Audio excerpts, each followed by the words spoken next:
Donc voilà, bonjour à toutes, bonjour à tous. Seconde vidéo de débrief hebdo concernant l'avancée de mon portefeuille. Donc voilà, comme je disais la semaine dernière, on va privilégier plutôt ce format-là parce que pour moi, ça me permet de transmettre un peu plus d'idées que sur 140 caractères ou sur une image.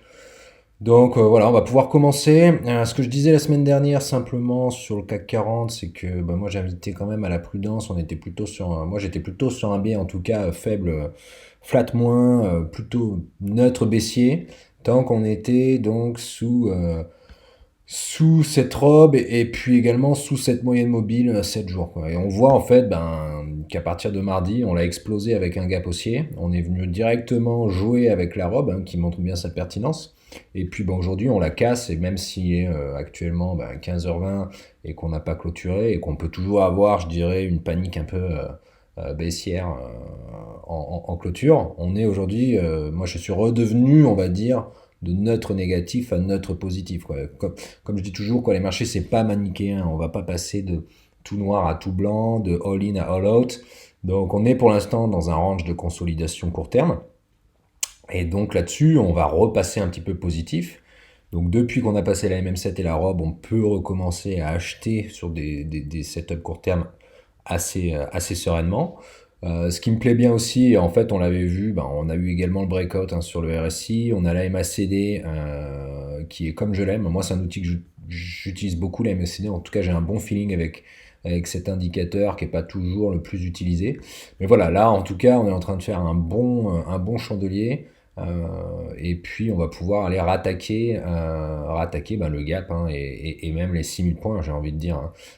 Si on est comme ça, si le marché continue de voir les choses de cette façon-là, concernant la crise sanitaire, on est plutôt pas mal, hein. Maintenant, on va avoir un gros support, hein, en fait, sur la MM20, la MM50 journalière, en guise de pullback potentiel.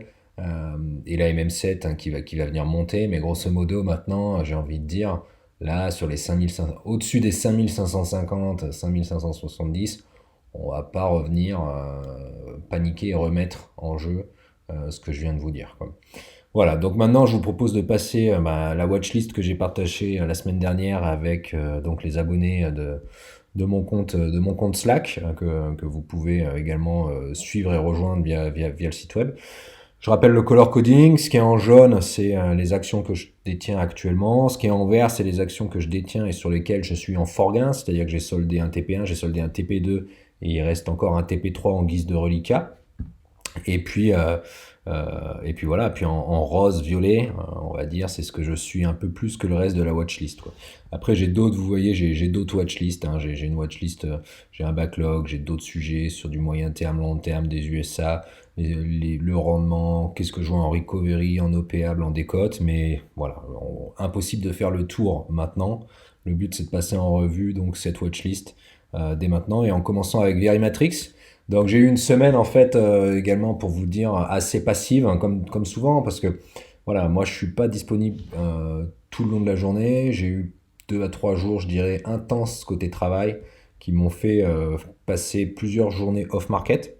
Et donc on a l'exemple ici de trades que j'avais en visibilité mais que j'ai pas pu prendre, hein. On peut pas toujours tout prendre. Donc Verimatrix, moi j'avais dans l'idée de l'acheter au-dessus de 3,10, au-dessus du breakout, et on voit là qu'il a lieu aujourd'hui. Donc pour moi c'est raté, c'est pas grave, hein, c'est comme ça.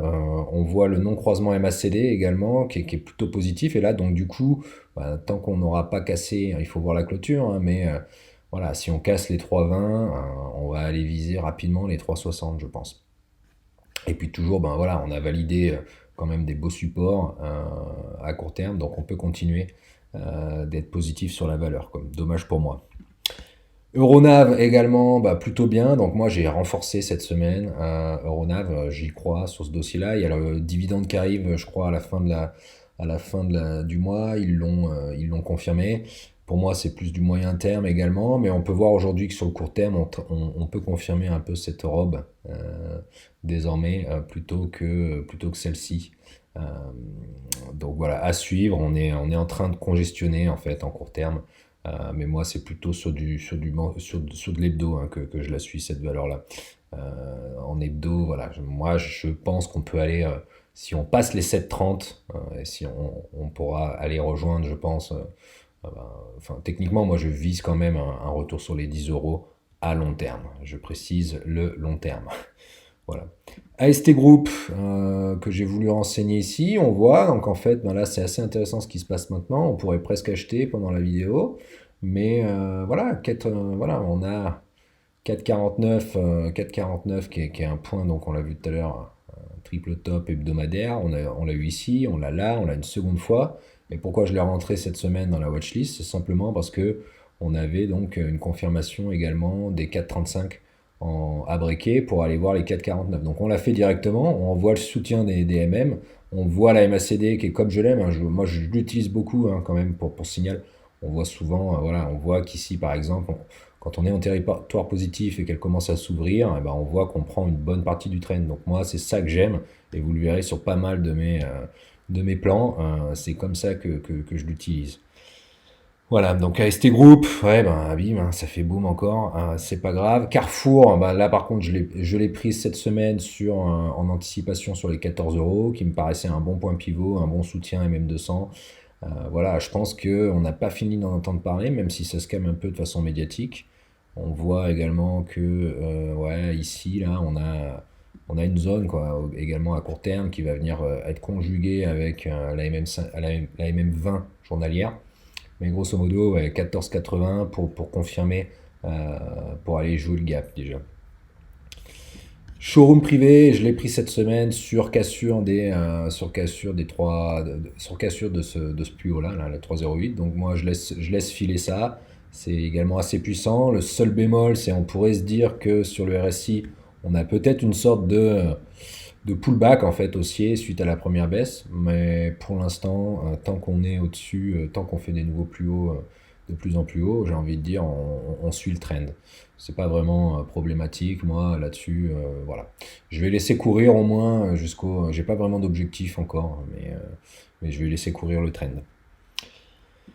Technicolor, j'ai rien fait dessus, ça a rien fait également cette semaine, on reste dans un canal de conjection, j'ai pas grand chose à dire dessus, on passe. McFly Energy commence à être un petit peu volatile, voilà, je me suis mis une alerte sur 29,35, ça fait partie de valeurs que j'ai en cas, on va dire, un peu ouais, de crack, de secousse plus forte sur le marché, hein. Si on venait à perdre, si on venait à revenir sur les 5200, grosso modo, elle me fait partie d'une watchlist que je partage ici, une watchlist un peu des dossiers que je jouerai en cas de mini crack, on va dire. Non, c'est cette watchlist là, pardon. Donc là, j'ai toute une liste de valeurs si jamais on revient sur les 5200 qui sont pas des cycliques et sur lesquels honnêtement j'investirai quoi. Biocartis, je suis pas mal chargé aussi là-dessus. On voit qu'on est toujours dans la congestion. On s'est bien remis. On s'est fait un peu peur, hein, j'avoue. Mais là, on s'est bien remis. Maintenant, il reste le vrai dur, quoi. Je veux dire 4,85, 4,90 et puis derrière 5,08. Une fois qu'on aura passé ça, par contre, moi, je pense que la situation est explosive sur Biocartis. On a un gap sur les 6 euros. On a une MM200 à 9 euros. On n'ira peut-être pas tout là-haut, bien sûr, mais je veux dire, ils sont là, les objectifs. Ils sont là. Un planète, hein, donc il y a eu un peu de la spécu cette semaine sur le secteur avec Spangard ou Spanway, je me rappelle jamais trop, je les confonds un peu, mais bref, on a eu de la spécu. Donc quand j'ai vu la spécu sur le fameux Spangard ou Spanway, peu importe, ben, je me suis tout de suite mis sur un planète le lendemain et donc j'ai pris grosso modo le trade sur ces niveaux-là euh, sur ces niveaux-là et j'ai soldé donc bah, j'ai soldé sur les 1,28 en fait et maintenant il me reste un reliquat que je garde avec un stop loss à break-even et puis si jamais on va voir les 1,60 quoi, hein, qui correspondraient grosso modo à la robe hebdomadaire, je solderai la position je pense. NetGem, bon, ben, on avait fait le pullback la semaine dernière, on reconfirme le pullback. Attention, faudra passer en fait, faut passer ouais, les 1,27,5 pour lancer la machine une seconde fois, mais voilà, pour l'instant, faut pas se précipiter, ça peut bouger quand même, hein. Je veux dire, des épuisettes à 1 sur la MM200 aussi, à 1,04, ça peut être pas mal du tout. Olot, quoi. Olot c'est bien remise, quoi. Donc moi je l'ai en portefeuille long terme, hein. Je l'ai en portefeuille long terme. J'étais rentré, grosso modo, pour vous expliquer simplement sur Olot, à l'annonce du vaccin. J'étais rentré, on va dire, sur ce breakout qui correspondait également à un croisement MM5, enfin à tout un conglomérat de moyenne mobile qui était cassée et qui se retournait. Et donc j'ai pris ce trend, quoi. Et je vise grosso modo les 9 euros à minima, on va dire, sur du long terme. Maintenant, en journalier, voilà, bon, j'ai rien fait, mais je l'observe. On s'est fait un peu peur. Moi, j'avais mis un stop loss du reliquat parce que j'ai quand même cristallisé un peu de PV sur les plus hauts. J'avais mis un stop loss sur les 5,48. Vous pouvez venir le chercher si vous voulez, mais grosso modo, il n'a pas été cherché. Derrière, ben, on se remet dans de superbes positions, on casse la robe et on repart à nouveau vers le haut. On fait un léger plus haut, on solde pas dessus. Mais voilà, enfin, ça reste une boîte qu'il faut suivre, hein. Je veux dire, c'est une boîte qu'il faut suivre, je pense. Lean Data Service, bon, bah, j'ai rien à rajouter. On a fait le breakout. J'avais dit la semaine dernière qu'il fallait observer un petit peu potentiel pullback. On le fait pas. On repart direct avec la MM7 sur les plus hauts. Voilà, bon, pour moi, c'est loupé, hein. De toute façon, c'est impossible d'être derrière tous les dossiers que vous avez, quoi, à moins de mettre après derrière des lignes à 1%, 2% de votre capital. Et dans ce cas-là, vous vous épuisez à aller chercher, quand vous avez raison sur 10 ou 15 ou 20%, vous vous épuisez à aller chercher des petits gains. Moi, je préfère concentrer les lignes, quitte à en louper, tout simplement, quoi, et c'est pas grave. Terradiac, bon bah ça par contre moi je l'ai traité cette semaine, j'ai essayé de me dire hein, sur ce chandelier là que si on allait passer, alors ça je pense que c'est en 1 heure que j'ai voulu le faire, voilà, je me suis dit ici que si on passait les 2,93, 95, et donc psychologiquement le prix des 3 euros, on pouvait avoir un rattrapage haussier sur les 3,34. Bon bah ça n'a pas eu lieu, hein, je veux dire c'est comme ça, j'avais de toute façon un plan très court qui était de solder sur les deux, en dessous des 2,88, et ben j'ai soldé à 2,87, bam, respect du plan, on prend sa petite perte, et puis on passe à autre chose, hein. Maintenant, voilà, ça n'a pas changé depuis la semaine dernière, hein. Je veux dire, on est toujours sur 2,50 en support et puis 3,34 en résistance. J'ai renseigné aussi Neuron, quoi, j'ai mis Neuron cette semaine dans la liste. Elle me plaît bien, cette congestion aussi. On peut l'acheter soit en breakant les 25, soit, enfin voilà, soit les 25, soit les 23 en fait, en mode épuisette pour construire un trend. Mais je pense que ça, c'est pas mal, c'est à suivre également dans les prochains jours. On n'en parle pas trop, il n'y a pas encore trop de volume. Mais derrière, en hebdo, vous voyez qu'on peut venir euh, casser ça. Et puis donc, théoriquement, aller rejouer au moins, ouais, les 28, les 29, les 30. Bon voilà, c'est pas ce qu'il y a de plus sexy. Mais moi, ça me plaît. Écoutez, il en faut pour tous les goûts. Et moi, ça me plaît ça. Avenir Télécom, je me suis amusé. Bon, moi, voilà, moi j'ai ce biseau hein, en tête. J'ai failli rentrer dessus, puis je me suis dit, il faut que tu arrêtes les bouses et les daubes aussi. Faut pas déconner, t'es pas là toute la semaine. Mais grosso modo, cette congestion là en 1 heure, elle me plaisait beaucoup, quoi. Je veux dire, ça me plaît beaucoup. Et je pense que pour ceux qui ont du temps derrière les écrans et qui ont du capital ou voilà, qui peuvent se le permettre, il y a quelque chose à suivre, hein. Voilà, ça c'est pas mal, par exemple. Voilà, bim. Voilà, un 2 3 points. Bon, bah ça, c'est pas mal, hein. Donc, suivez, voyez si on rejoint les 0,50, hein. Je vais peut-être réessayer ça la semaine prochaine. Euh, à voir. Comme je vous dis, on peut pas tout trader, quoi. C'est comme ça, quoi. J'ai préféré, par exemple, prendre Global Energy cette semaine, Global Bioenergy. Je trouve qu'on a un soutien, un soutien constant de la MM50 désormais. On a toujours un gap à aller chercher. Donc moi, j'ai racheté un petit peu. Ben, je pense que je suis rentré également sur une base 1 heure à la base, sur celle-ci, sur cette congestion et ce soutien. On fait le pullback. Donc moi, je suis rentré ici. On fait le pullback. Désormais, sur 8,20, je vais renforcer. C'est ça. Il faut se concentrer sur les lignes. À 8,20, si ça, je me renforcerai pas hein, si ça le fait ce soir dans les 2 dernières heures. Mais en tout cas, la semaine prochaine, je peux potentiellement mettre un renfort là-dessus pour aller toujours jouer. Donc le gap à 8,60 dans un premier temps. Et puis les anciens plus hauts si jamais ça s'excite, mais je pense que 9,50 aussi c'est plutôt pas mal quoi. Voilà. Qu'est-ce qu'on a d'autre? Ça bouge dans cette watchlist puisqu'on est live market. L'isogène, voilà, l'isogène, bah, je l'ai pris cette semaine également sur les 2,60. Voilà, j'aime bien, il y a toujours ce conglomérat. 3,10 à aller chercher, honnêtement. Ça reste haussier. On voit une fois de plus la MACD. Moi, quand je vois ça, je sais pas, je me sens bien, je me sens confiant avec cet indicateur. Donc je le trade. On voit un pic de volume. Euh, donc ça peut être plaisant aussi à prendre. Les objectifs, un peu durs à déterminer, hein, les fondamentaux, tout ça, je les connais pas, mais on voit. Enfin voilà. Est-ce qu'on va aller jusqu'ici en hebdo, jusqu'à 6 euros? J'en sais rien, quoi. Je pense pas. Mais ça mérite d'être joué. Parce que si c'est le cas, c'est un 100% qu'on fait, hein, c'est un x2.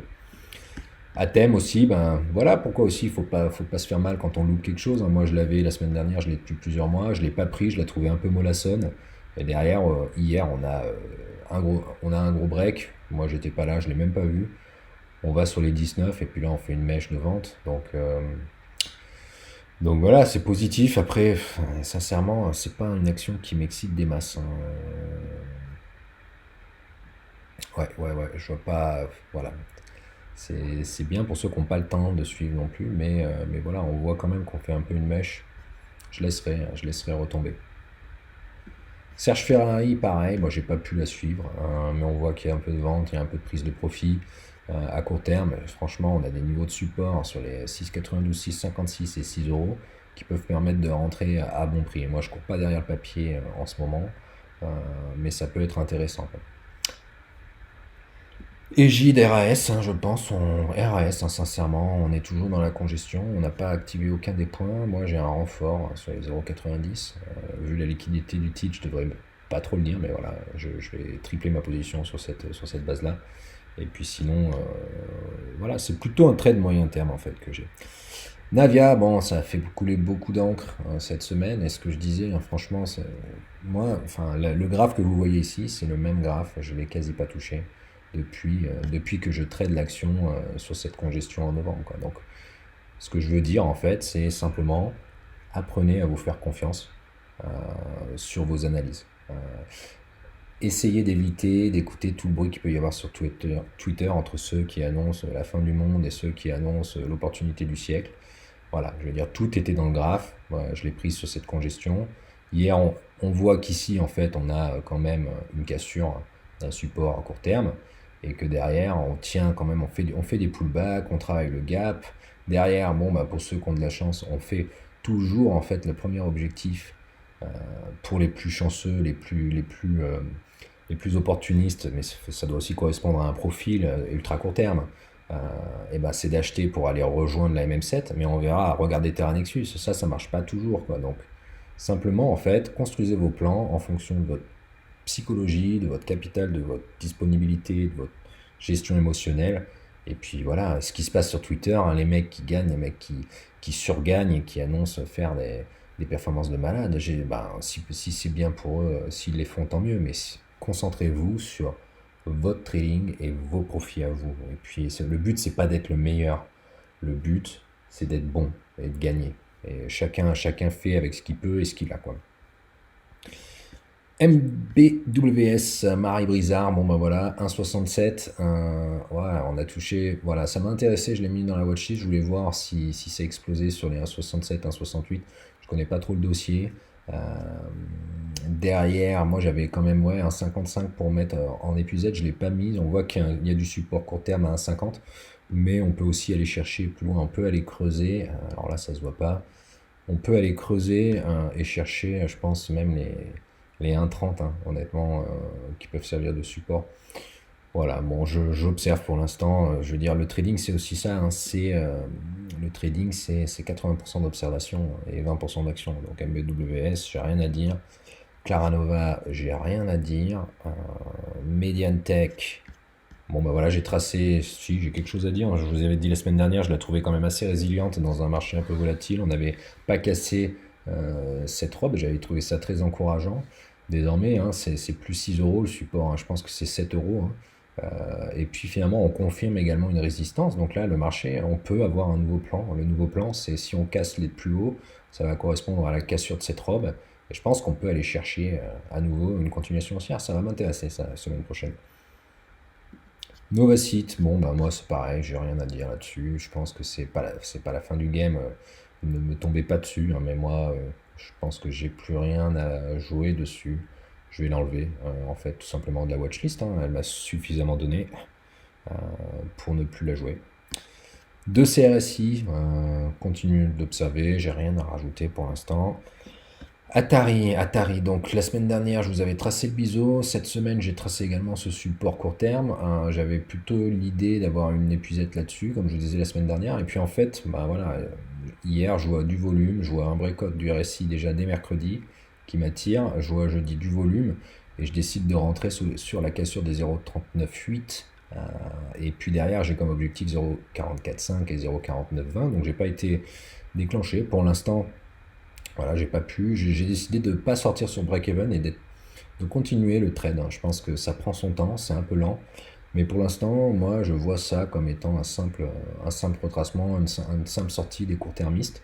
Et je pense que la semaine prochaine, on peut continuer d'aller chercher les 0,4450, quoi. On voit la MACD une fois de plus qui est en bonne position, et puis les moyennes mobiles qui se retournent à la hausse. Donc j'attends de voir. Peut-être que j'ai eu tort et que je prendrai ma perte, mais en attendant, j'y crois et j'ai un plan là-dessus.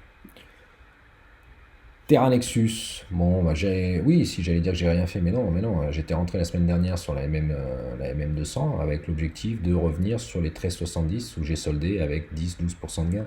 Donc pourquoi les 13,70 me direz-vous? Bah, pareil, toujours le même graphe depuis des semaines que j'ai pas bougé.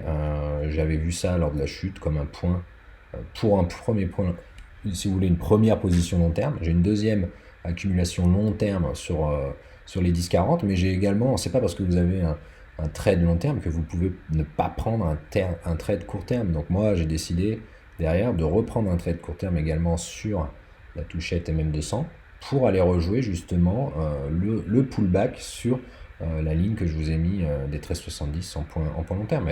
Et voilà, donc là c'est ce qui s'est passé, donc ça arrive d'avoir raison, heureusement. Et puis voilà, je laisse courir le trade, j'ai un plan long terme désormais, je pense que ça va pas trop m'intéresser sur les horizons court terme.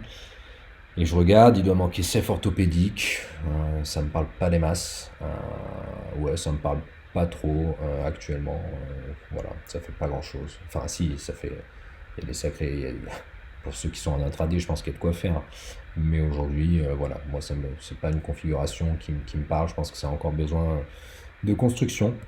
Donc voilà, ça c'est la watchlist de cette semaine, le débrief de cette semaine, hein. Une fois de plus, ben, je vous invite à mettre en commentaire un petit like pour m'encourager, pour nous encourager. Et puis je vous invite à me rejoindre sur Twitter pour discuter un peu de tout ça, quoi. Merci, bon week-end.